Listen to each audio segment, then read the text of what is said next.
All right, welcome back to the Andre Duke Show. Rich joining me this evening. Richie, how we doing, man? Hey, it's a snowy night here in the Hall of Fame city. We go from 70, where I'm wearing shorts and a long sleeve shirt, to wearing full winter gear yet again. But here we are. Fun times, Rich. But without further ado, we'll hit our sponsor here at the beginning of the program. Williams Auto Parts down in Portland, Indiana. Been in business since 1951, 4 generations. If you're looking for new and used auto parts, go see Rocky, go see Heath down in Portland, located off South Detroit Avenue off of Highway 27. Been in business for a long time, and if you need their phone number, it is 260-726-8001. Go see our friends at Williams.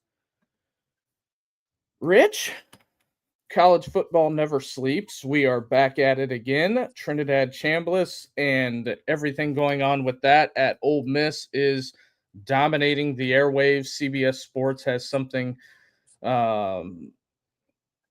some things that came out. The headline is Ole Miss quarterback Trinidad Chambliss and the NCAA eligibility update. New findings, criticize waiver process, hearing set. I guess a little bit in this. In court documents, the legal team for Ole Miss quarterback Trinidad Chambliss criticized the NCAA's waiver process and claimed lawyers claimed their client was never going to receive a fair and good faith conclusion of the Ole Miss request for an additional season of eligibility from the National Collegiate Athletic Association. Chambliss shot at a preliminary injunction gain in 2026. What went down in Pittsburgh, Mississippi. The representation for Chambliss argues that the appellate committee is inclined to deny despite having evidence based on NCAA injunctions that comes after Yahoo Sports and the NCAA committee are responsible for reviewing eligibility reviews meant twice could not come to a decision. And on the quarterback's future for his eligibility, Chambliss sued earlier after the NCAA denied his waiver process. Basically, in conclusion, parts from the Clarion Ledger. Basically, what this is saying is the NCAA is kind of screwed up. So you mean to tell me their committee met and they couldn't come to a conclusion, and instead of tabling it, they just say denied? That's what it sounds like, dude. They allow waivers for certain people, and they're not allowing something for Trinidad Chambliss, which doesn't make sense at all to me. And Chase Parham did a great breakdown of this. So basically, for Division II, you have semesters, opposed to Division I, you have years. If you're following, just follow me on this. So basically, what I took out of it and what Chase reported at Rebels 247 was that essentially, for Chambliss to get this extra year, they could have held him out of classes at Ferris State in the spring, and he would have regained taking classes again in the fall. That's what would have made him eligible, because it's 10 semesters in Division II opposed to years at the Division I level.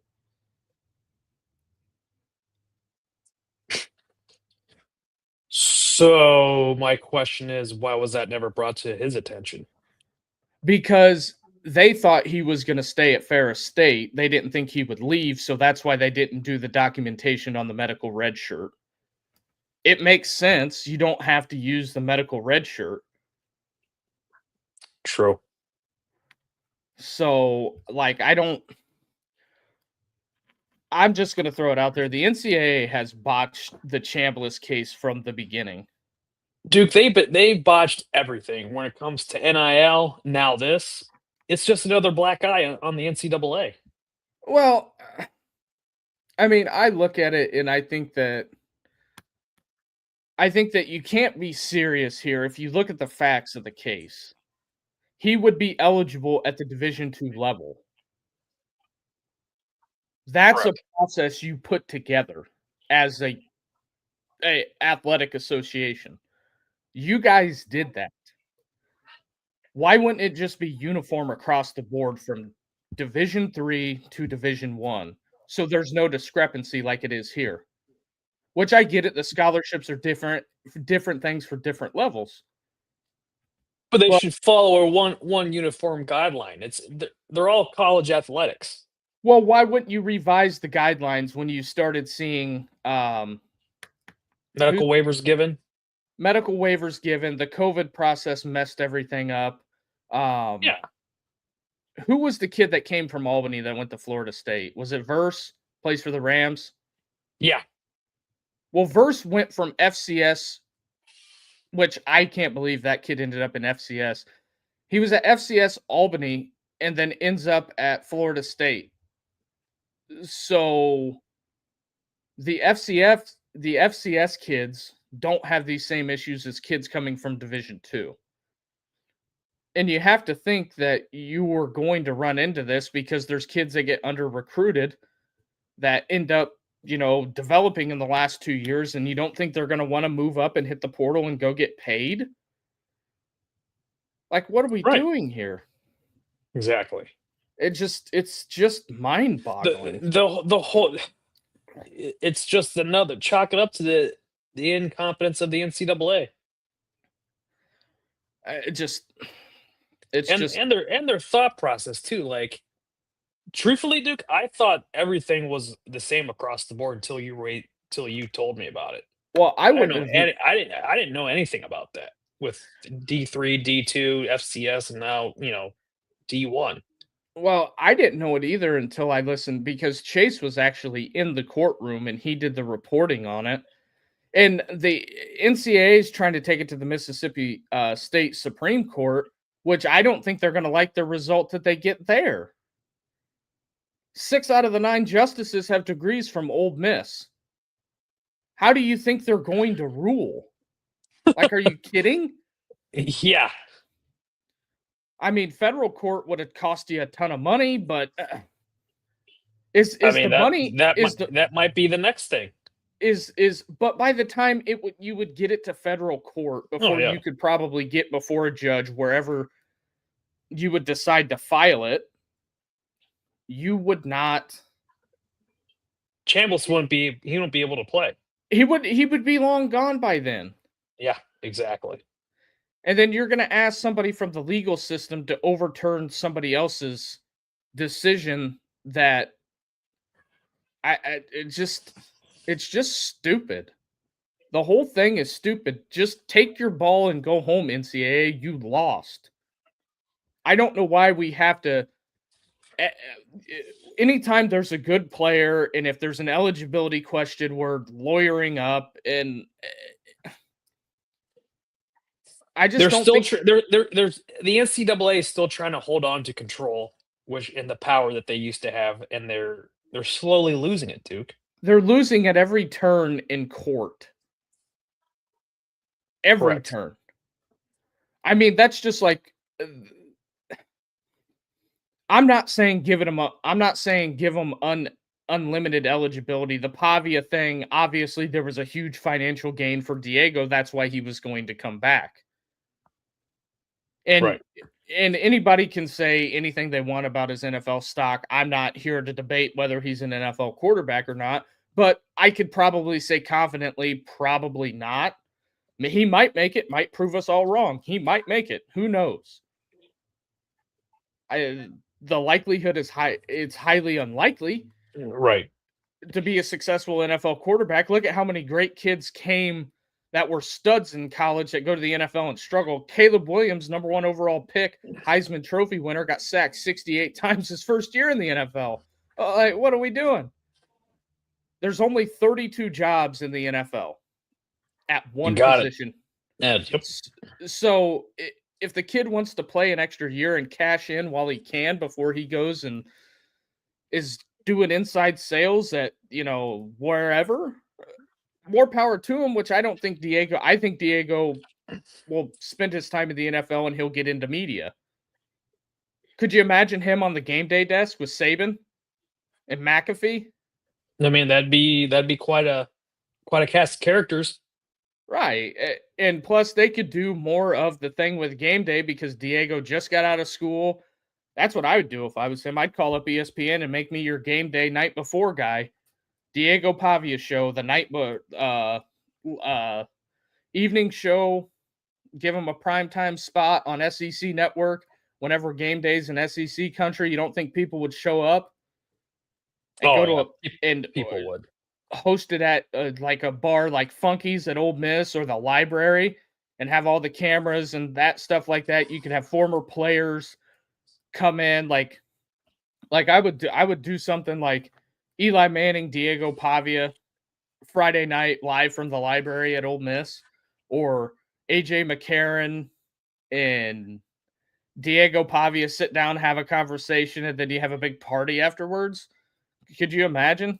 I think people would show up to that, but they'd kill it in the rank. They'd kill it in the ratings. Oh yeah, because Diego, and even if you made the show YouTube only to where they could talk about whatever they want, like we can, it's just, I don't know. I should. Well, I could. Well, I can't say I should be a producer at ESPN. I think I have more of an idea of what college football fans want than they do, but right. So next topic that's pressing in this manner, the tampering stuff. Where are you at on the NCAA levying these big penalties for tampering, head coaches suspended, recruiting restrictions, significant financial penalties if they can get it done? Is that going to change anything? I don't think so. I don't think so, Duke. I mean, they're going to have to suspend every single college coach. Well, here's my deal.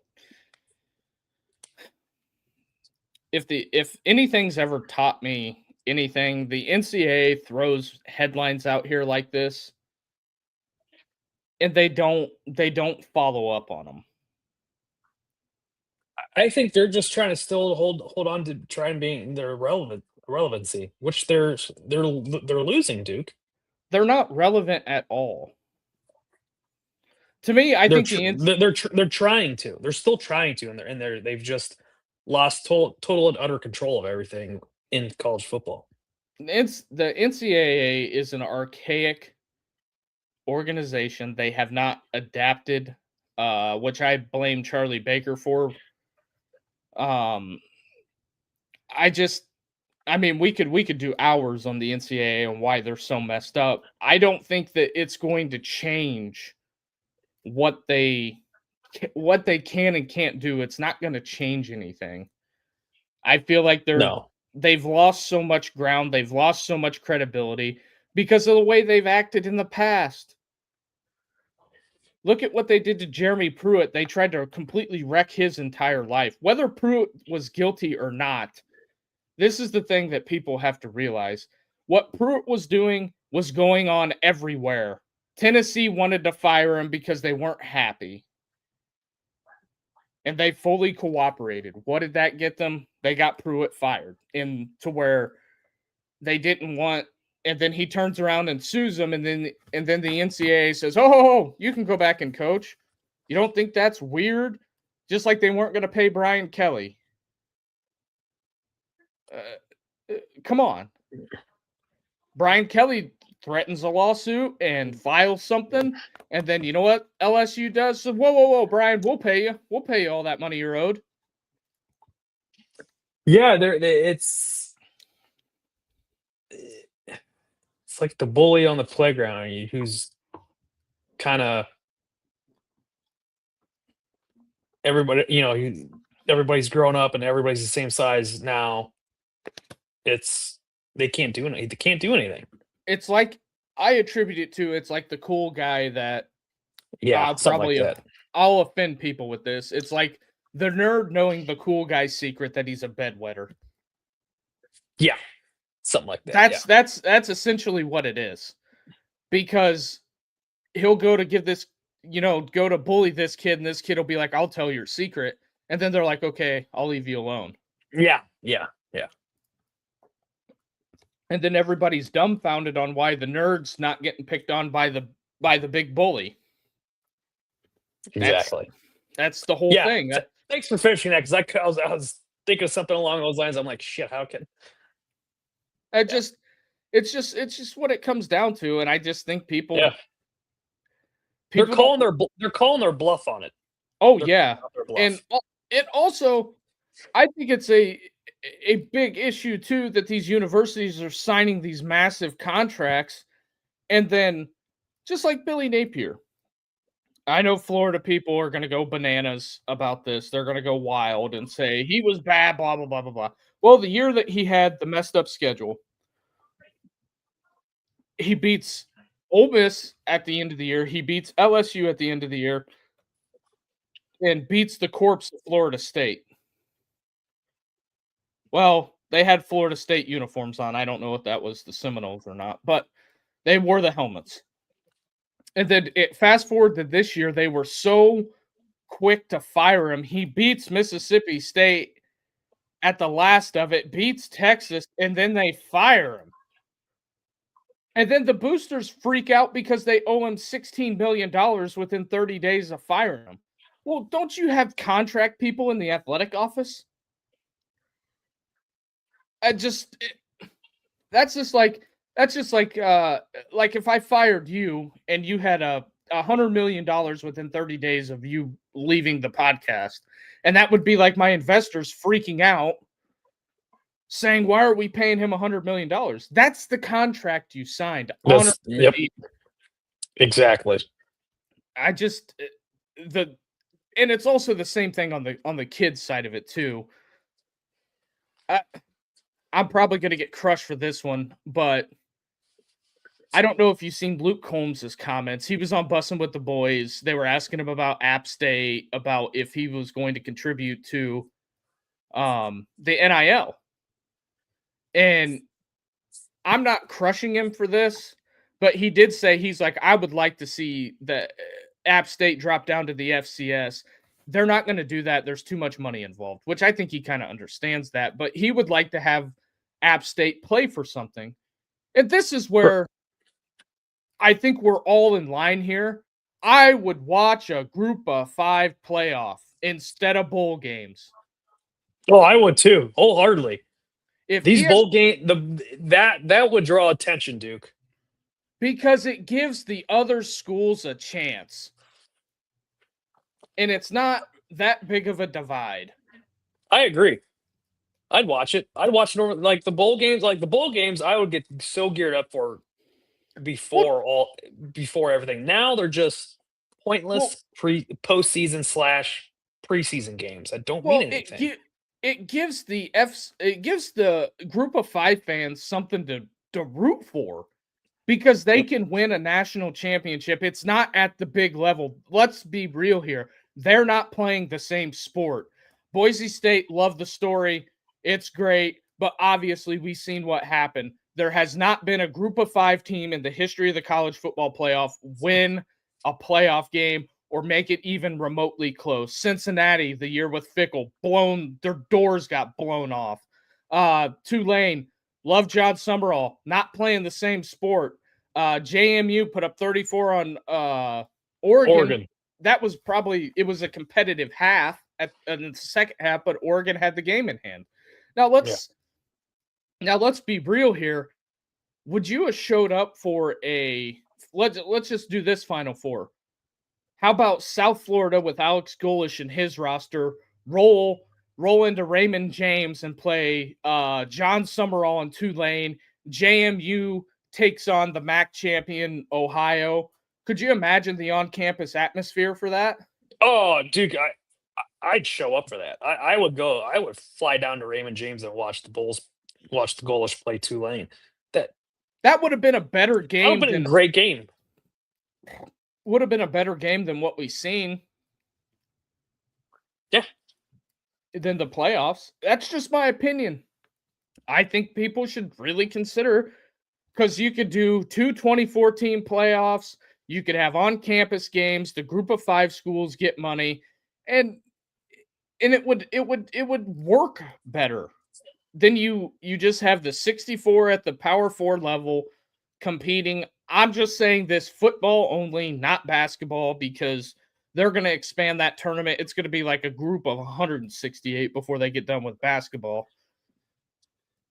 So I just feel like after the week after the conference championship games and on the messed up weeks with the college football playoff, you could be playing group of 5 games that one would be competitive, 2 that would have some financial backing behind it, and 3 it gives the seniors another game, at Correct. least a chance for it. Their season doesn't end at that, and then they go play in a bowl game that no one gives a rat's ass about.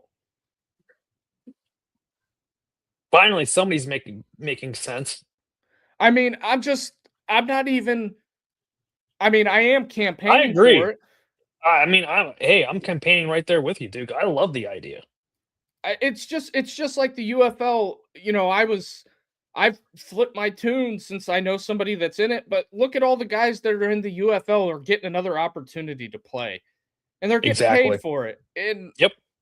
the other thing too is that it gives the guys, like, I thought, 2 years ago you would have had a hell of a college football group of 5 playoff. You would have. You would have had Jacksonville State with Rich Rodriguez. You had Tulane. You would have had Memphis in there. You would have had some of those group of 5 teams, and also it gives them more tape for the NFL. I know some Yeah. people will disagree with that, but I'm just saying I think that's a more digestible number to play a group of 5 playoff instead of trying to put them in there with a team that has, athletic department budget of 250 million. Texas and UTSA are not operating in the same parameters here. Now, do I think there could be a chance to where a group of 5 team could get an invite to the college football playoff? Yeah. But do you want to go out there and get embarrassed? Do you think John Summerall likes losing that big to Ole Miss on a national? And it was twice.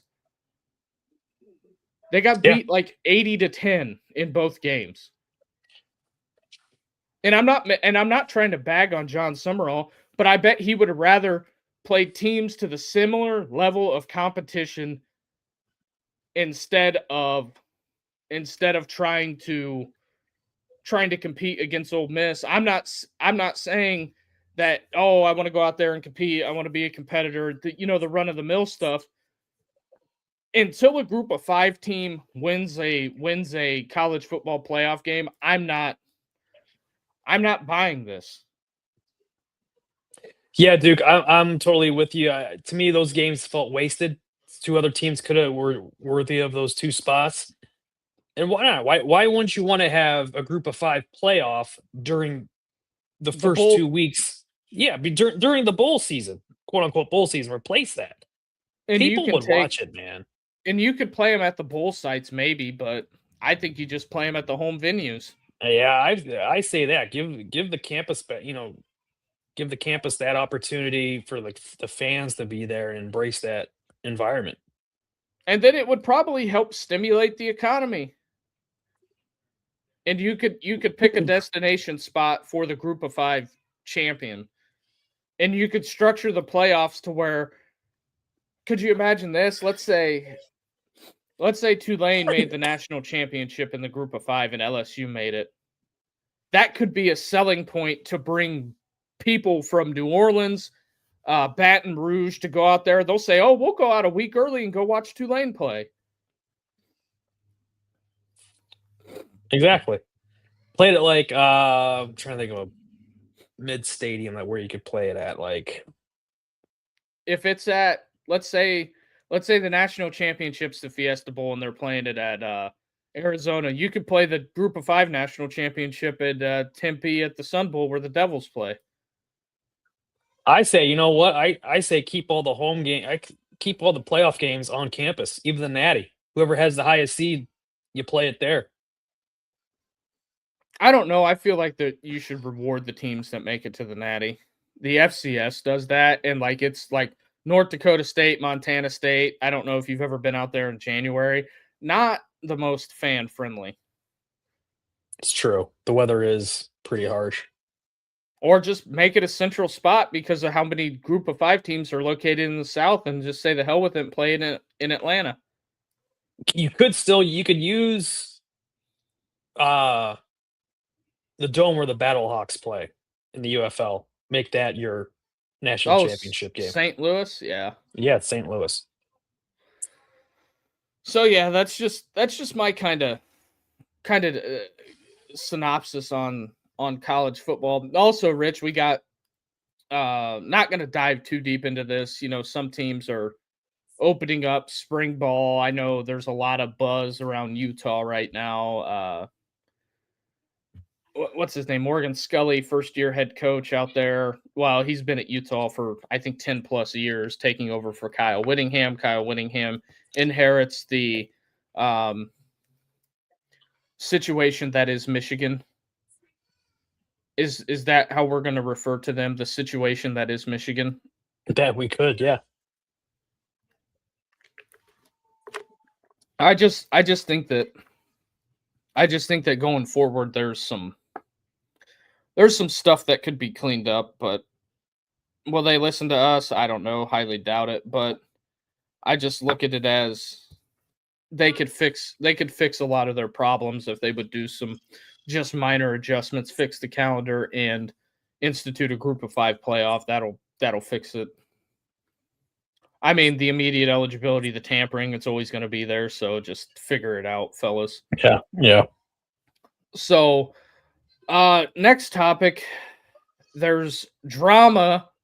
Speaking of group of 5, drama between Louisiana Tech and Conference USA and the Sun Belt. There is a big dispute going on. Louisiana Tech football on 2 league schedules amid its concern or contends depart from Conference USA. Louisiana Tech football is listed on both the Sun Belt and Conference USA schedules as the Bulldogs. Their departure, I guess last July, they told the Sun Belt extended membership, which I think was a good idea because now all 3 group of 5 Louisiana schools are in one conference, which is smart travel wise. Louisiana Tech cited the logic of joining for those reasons, and also you have South Alabama, Southern Miss, all in that conference as well. But Conference USA comes back, also released a full conference slate this week with Louisiana Tech on there, Middle Tennessee, Florida International, Missouri State, Liberty, Kennesaw State, Jacksonville State. I guess when Louisiana Tech announced its move to the Sun Belt, they said the departure would be no later than July 1st of 2027, but a little doubt, blah, blah, blah, blah, blah. I'm just reading through this NBC thing. It just basically the Sun Belt wants to take Louisiana Tech. Tech wants to go, and they don't want Tech to go because they've got to fill the conferences. They have to fill the vacancy, which I don't think it's that big of a deal. To be completely honest, the scheduling at the last minute is kind of a pain in the ass, but I mean, if you're Conference USA, what the hell are you doing? Just go get another FCS school. Yeah, it's not hard.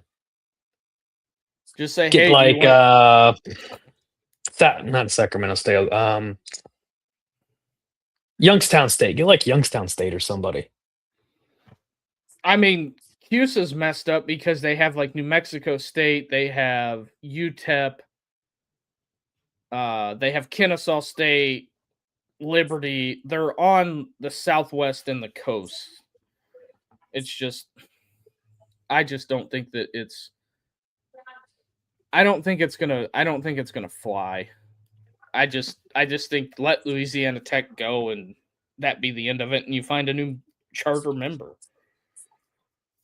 You know what I'm saying? I know what you're saying. I'm trying to read through this too as well, Duke. I mean, it's basically It's looking like if the according to the article on CBS, listed on both conference schedules for now, if you combine this conference schedules, that would create a 20 game regular season, which won't right. happen. But it would have like Northwestern September 5th, LSU at LSU September 12th, September 19th at Baylor, then October 3rd, Army and Middle Tennessee State, October 8th, FIU. Damn, I mean this is It's interesting because I it's don't know why. interesting. I'm sure they better get this figured out. That's all I'm saying. They better get this figured out. I mean, immediately. Um, so there's kind of that. That's what's going on with Louisiana Tech. I think it's a messed up ordeal. I say if you're the Sun Belt, have them play the Sun Belt schools, and I guess Conference USA will see you in court. But whatever. More court proceedings. Yep. Because nobody can agree amicably on anything anymore. So, really pushing for that SEC demo with the real tree hat. Oh, I like this hat. I mean, it's a fine hat. Ain't bad, Duke. It's a fine real tree hat, and it's the classic print. So, I guess it's fine. Dave here hates it.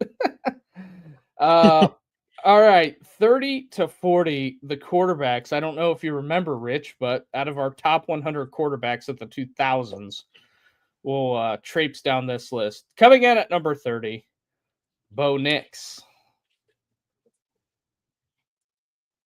Agree or disagree? Let me see here. Bo Nix. Got you, Dave.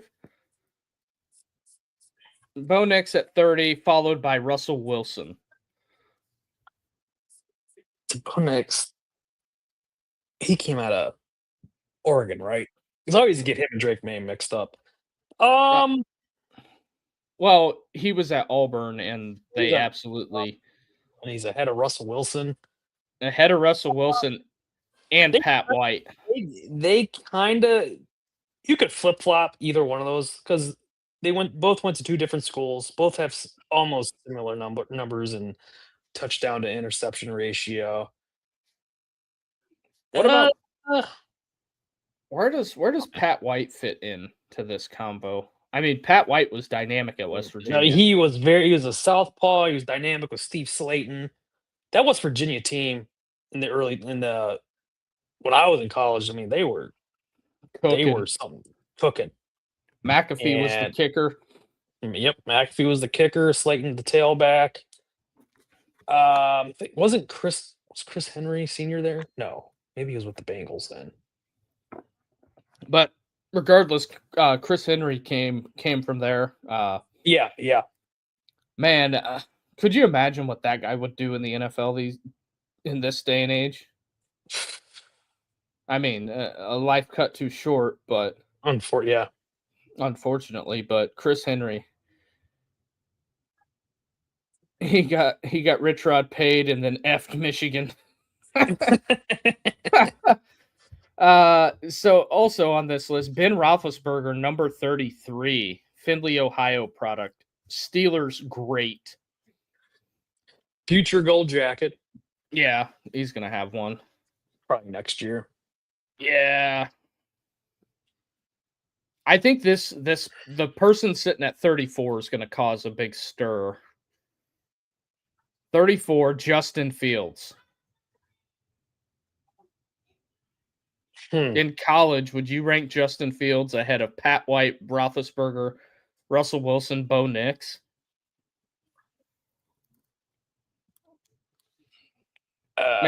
Makes it tough.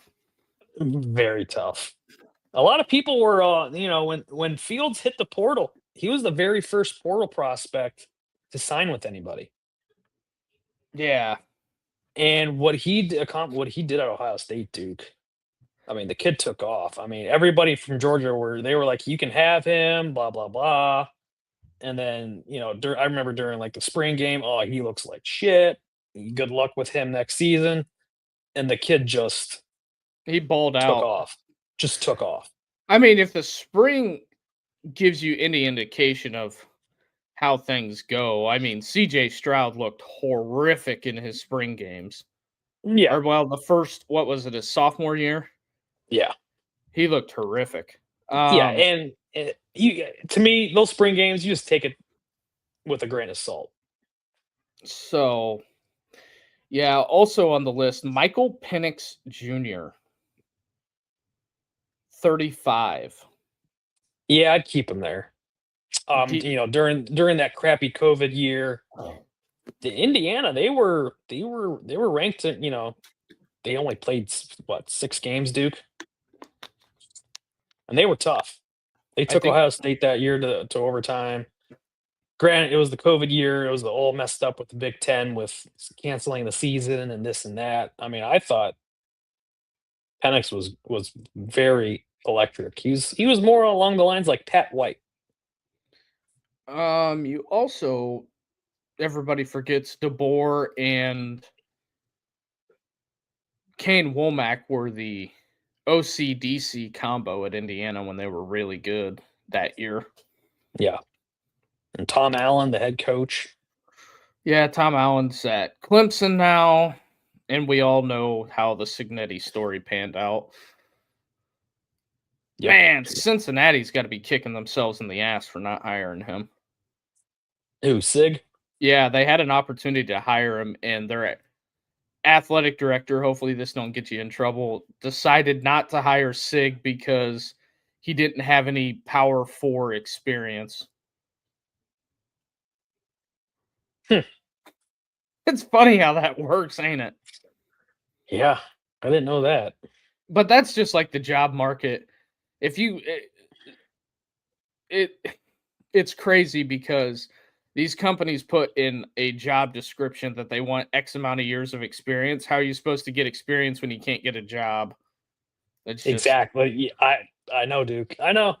you create That's create your own problems. yeah. And you wonder why you can't hire somebody. Yes. Behind Penix, Diego Pavia comes in at 36. Mm. Now, what's more impressive? There's 3 guys that are on this list. Who's got the more impressive win? You have Cam Newton in 2010 against Alabama. That's peak Saban right there, 2010. You have Manziel the year he beat Alabama, I think was in 13 or 14, maybe 12. I think it might have been 13. I think it might have been 13 too, Duke. That's also peak Saban. And then you have the post Saban win with Pavia. At Vanderbilt. Was it? Yeah, it's at Vanderbilt. Yeah. Now, the school in which that the other guys did it at, they had powerhouse schools. Now, Cam Newton didn't have any help on offense. I think that's the most impressive win I've ever seen by a single player. Yeah, that Iron Bowl game was great. My experience in the job have very little to do with their job or requirements. Yeah. Dave's right. Yeah, Dave is right on that one. So I look at the Pavia win because it was Vanderbilt. Does that make it more impressive than Cam Newton? I don't think so, does it? Well, Duke, Vanderbilt's been so bad for so long. And getting that win in front of your home crowd, beating one of the perennial powerhouses for what, the last 20 years. 20 years. I agree with it as much as I don't want to say it, but Yeah, that was a hell of an impressive win. I think that Vanderbilt beating Alabama, I think, will go down in the annals of history for time. I mean, they were 30-point underdogs. Yeah. So I think there's something to be said there. And then moving on the list, 37, Rex Grossman. Good old Rex. Agree with Rex Grossman being at 37? Yeah. See, I can't remember that much with Rex. Um, I know he lost the Heisman by like 62 points, but Rex was good. Um, who was the head coach at the time? Was it Spree or Zook. was that Zook? Yeah, it was Zook at the time. Uh Also coming in at 38 on this list, Colin Kaepernick at Nevada. Doesn't move the needle for you at all. No, see, I remember Kaepernick at Nevada. I mean, they were good when he was there. They were Um, respectable. he had the big win against Boise State when they missed the Yeah, field goal. yeah. I think that was his big signature moment, but no Heisman winner. Now this will jog the memory whenever I bring this guy up. Jason White, Yep. Oklahoma. I remember Jason White. Too bad he couldn't have stayed healthy. No, I think he retired before even the season started because I think he Because went because undrafted. yeah, because didn't he have two surgeries on one knee and a surgery on the other? I think so. Because I think he was I think he was double knee braced up at the end there. And then number 40, Heisman Trophy winner, Troy Smith. Seriously. But he's at 40 above all. These guys are all ahead of him, and he's a Heisman Trophy winner. Yep. Don't get me wrong, that offense was electric in 2006. I mean, If it weren't for in that '05 game against Texas, Ohio State would have been playing for the Natty that year. I think so. Because Zwick couldn't move the ball. When Tressel puts Smith in, they were moving the football down the field. oh yeah. So, but he's a Heisman Trophy winner. So, I mean, I think you got to move the Heisman Trophy winners up a little bit and move Kaepernick back to like 40 and Rex to 39. As I'm looking at the one side of the bracket, or not the bracket, but the list, I think you can make an argument that Troy was better with him sitting at 40 all the way up to 28. I don't think Troy Smith was better than Carson Palmer or Phillip Rivers. No, no, no, no, no, no. But you want the next 10 for Thursday? Sure, hit me with it. So you have Troy at 40. I'm not going to put them in order. I'm just going to read them randomly. Graham Harrell, Chase Daniel, Ken Dorsey, Stetson Bennett, Mac Jones, Landry Jones, if you remember him, Alex Smith, Kellen Klein, Colt Brennan, and the guy that I cannot believe that did not win a national championship at Georgia, Aaron Murray. Wow. Talk about some jogging of the memory. Yeah. And I think the back part of this list is the reason why I got it, because I think we could get in some all-out arguments on the back part of the list. I'll read you some random names from the back part of the list. Eric Crouch is on there. Eli Manning's on there. Kyle Trask. Let's go. Aaron Rodgers, Kenny Pickett, Zach Wilson, JT Barrett's on there.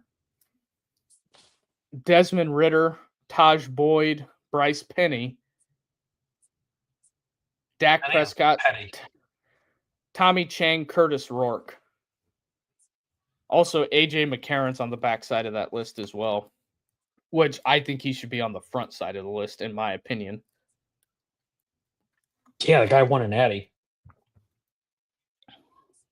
1-2. Yeah, that's right too. He won 2 playing and another one on the bench. He's got 3 rings. Damn. So that's just a little of what's left. Also, I guess we'll go Big Ten quarterback rankings next. CBS put this list out. Tom Fernelli. You ready for the Big Ten quarterback rankings list? Yeah. Dante Moore 1. No shock. No shock. Julian Sayin 2. Jaden Maeva 3. Where's he at? USC. Oh, that's right, Jay Maeva. Yeah. Then you have Josh Hoover 4 at Indiana. Damon Williams 5, which I think that I don't know if he's going to be eligible to go pro, but I think that because of how the offseason went and how horrible some stuff went down, I think he's going to be looking to move. Because he was Lane Kiffin's number 2 when he couldn't get Sam Leavitt. Right.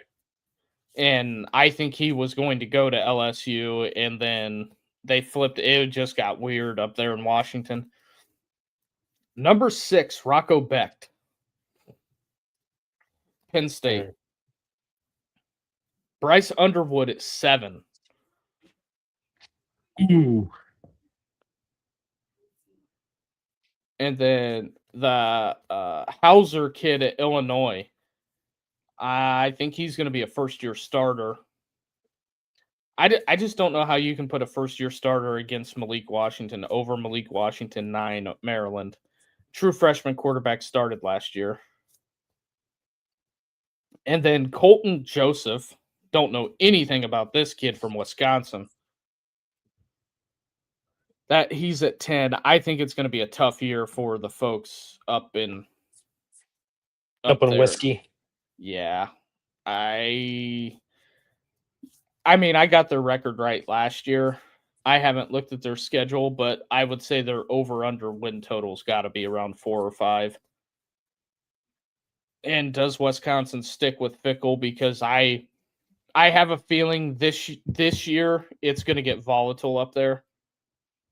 It's been, I don't think as volatile, but I think if they don't come out and look any better, I think it's going to get ugly. And I think Fickle will be. I think if it goes downhill fast midseason, they're gonna make a change. Yeah. Yeah. I mean, I hate to see that for Luke Fickle, but oh yeah, me too. I mean, that's I want Fickle to succeed, but what's the definition of insanity? Keep doing the same, expecting the same results. So now, the Correa kid, Anthony Colindera, I'm not pronouncing that right, but the Nebraska quarterback 11, Nico 12, which I'm really shocked that Nico's way down on this list because I think Bob Chesney's I think they'll be better than what they were last year. I mean, it's going to be night and day difference from Deshaun Foster. I think UCLA got that. They rattled off those 2 Big Ten wins, and then they ran into that team in Bloomington. And they're kind of brought them back to earth. Their story was over. I mean, I don't think that out of all the storylines last year, is the UCLA arc one of the most fascinating out of the Big Ten? And the reason why I bring that up, because they start horrifically. I think they lost to Hawaii or barely beat them. Yeah, and then they lose at home at the Rose Bowl to New Mexico. and then they make the change finally. I think they dropped 3 of 4, and then they make the change. Everybody left them for dead. Number 2 Penn State's coming to town, or Penn State was ranked in the top 5, right? Yeah. Because I'm trying to think of what Penn State's arc was, because I thought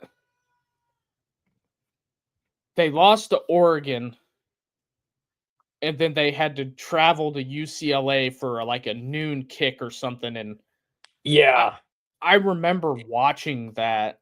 And didn't Penn State like block a punt and they were down by like 8 or something? Yeah, because UCLA jumped all over them in the Yeah, first half. they were just dominating. Maeva or Nico, I can't pronounce his name. I mean, he was playing lights out. And I don't know, Rich, where you there was twice last year that I watched, and the reason why I bring this Penn State thing up is James Franklin has had his issues. I thought Penn State would come back and beat UCLA, and they didn't. I thought so too. Coming off the heartbreaking overtime loss to Oregon, they dropped the one on the road at UCLA, and then they come home against Northwestern. And I was doing a watch party for another game, and I remember watching it, like the lights come on and everything at Happy Valley, and they're in Penn State's down like 1. I think it was 1 point, and they went for it on 4th down, and that's where Drew Aller broke his ankle. And Northwestern stops him. And I remember James Franklin walking across the field to go shake hands. And I think I said it out loud. I said, he's fired.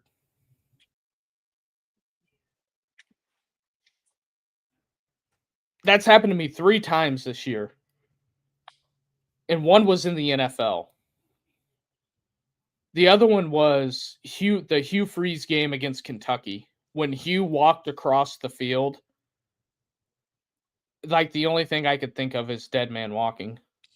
Yeah. Like I knew he was fired. And then Sunday, like a couple hours after 2 or 3 o'clock, Auburn releases the statement that, Hugh Freeze has been let go as head coach. And then I remember the what was that? The AFC divisional round with the Broncos, Bills. Yeah. Yeah. Broncos, Bills. And McDermott. I remember when McDermott walked across the field, I'm like, I was sitting with some people and they were asking me about the Bills coach, and when things started going downhill for Buffalo, and I looked at some people and said, if he does not win this game, he will be fired tomorrow. And they're like, oh, there's no way. They were spouting off his record and all this stuff like that. And I said, he will be fired tomorrow if he does not win this game. And they're like, who's he going to hire? I said, Joe Brady. That's who the Bills will hire. And sure enough, a couple hours later, my phone started blowing up at like 8 or 9 o'clock. I was like, McDermott has been let go. I said, there's no shock there. And then they announced Brady like a day later, and my phone started blowing up. They're like, how'd you know that? I just said, I just knew what they were going to do. Yeah. It's just, so there's kind of that. I think that UCLA arc, where they had those 2 big wins, they beat Michigan State, and then they play Indiana and get their doors blown off. But I thought UCLA's like bottom out and then glow up, and then they kind of, just tapered off. So I think also there's a lot that goes into that as well. Also on 13 on this list, Drake Lindsay, Minnesota's quarterback, and then 14, Aiden Childs. And the reason why I bring up Aiden Childs is his quarterback coach is Jerry Neuheisel with offensive coordinator Chip Kelly there at Northwestern. Don't know what that's going to look like. It's going to be who knows? And then the last guys that round out the list: 15 Purdue's quarterback, 16 Rutgers, 17 Michigan State, and 18 Iowa. I don't know, Rich. It's going to get interesting. Yeah. I don't even know who the quarterbacks are at those schools. And I don't know. We'll talk some NCAA tournament last 5 minutes here. Bruce Pearl. What are we doing?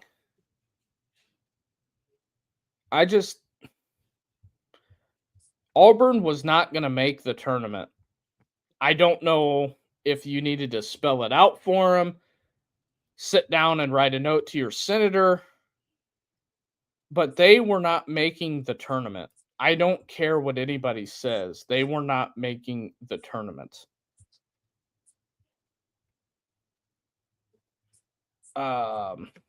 So Miami of Ohio obviously made the tournament. I'm sure Bruce Pearl's beating up his steering wheel.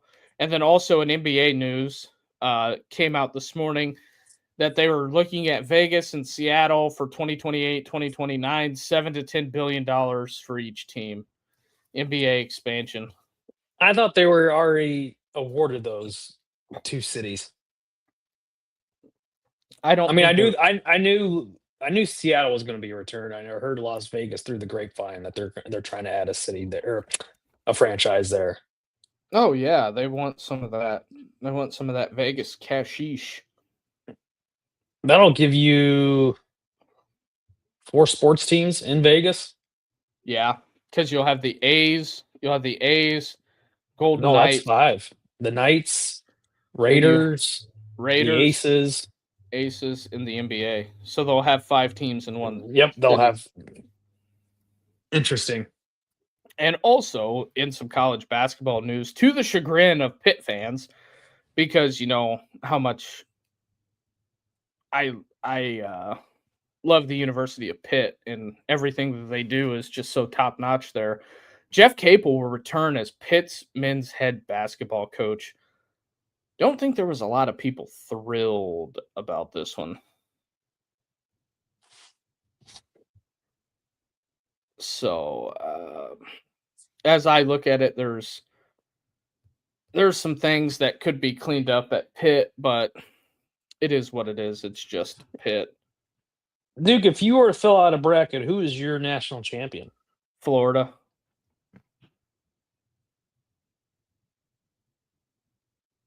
Also a interesting stat that I found about Lou Holtz. Lou Holtz is the only college football coach to take 6 different teams to a bowl game.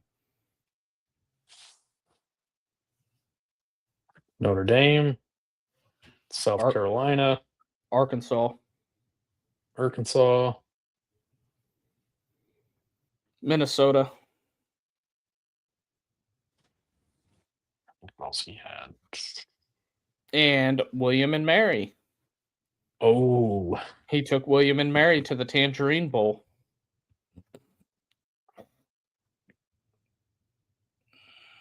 Damn, that's pretty good. That's really impressive in my opinion.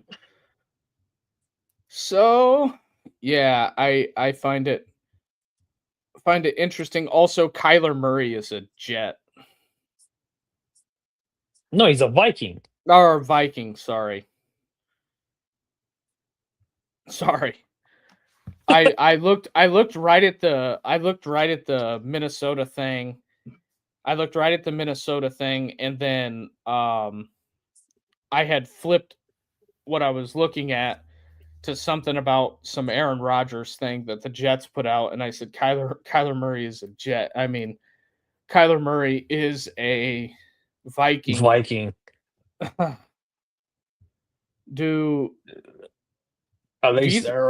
think the Vikings are having buyer's remorse on McCarthy. Oh yeah. I mean, how could you not? Letting Darnold walk. Yeah, and then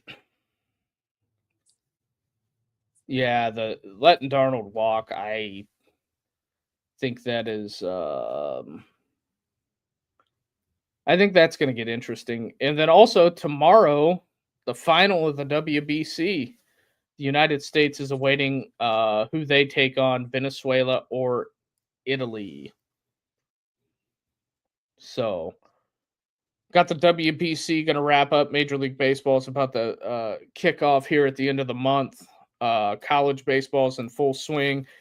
I don't know if it crossed your plate or not, but this will be the last thing before we get on out of here. Did you see the kid from Texas spike the bat like he hit a home run and he got robbed? No, I did not. Yeah, that was real embarrassing. So, there's kind of that. Rich, you got anything else before we wrap up the program? Nope, I got nothing else, Duke.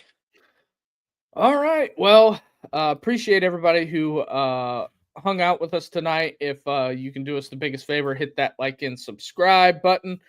That will help us tremendously on the road to 500. And we are only just from week 0. We're only 5 months, 1 week, and 6 days. But who's counting?